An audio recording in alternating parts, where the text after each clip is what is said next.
ये 3 इतिहास की महत्वपूर्ण घटनाएं हैं जिसकी साक्षी बनी है देश के पार्लियामेंट की सेंट्रल हॉल।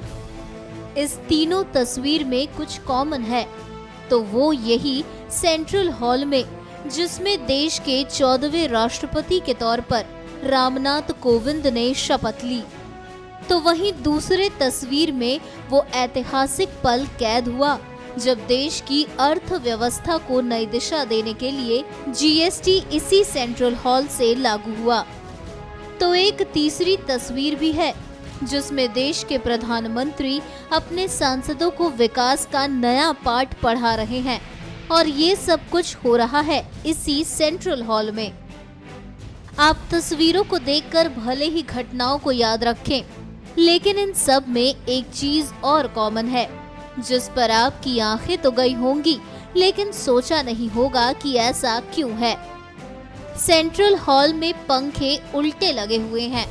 ये सेंट्रल हॉल की छत से नहीं लटके हैं, जमीन से एक खंबा लगा हुआ है जिसके ऊपर ये चल रहा है। आपको ये भी बता दें कि अभी हाल ही में सदन के मॉनसून सत्र से पहले इन पंखों को बदला भी गया है।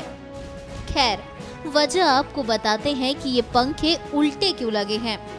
दरअसल सेंट्रल हॉल में शुरुआत से ही ये पंखे ऐसे ही लगे थे, इसलिए इनकी ऐतिहासिकता को बनाए रखने के लिए भी इन पंखों को बदला नहीं गया। और दूसरी वजह की माने तो ये पंखे एग्जॉस्ट फैन की तरह इस्तेमाल होते हैं, लेकिन इन पंखों के उल्टे लगे होने को लेकर कोई खास वजह नहीं लिखी गई है, तो आप भी इसे बस ऐतिहासिकता बनाए रखने के तौर पर ही देखें। एनएमएफ न्यूज़ की रिपोर्ट।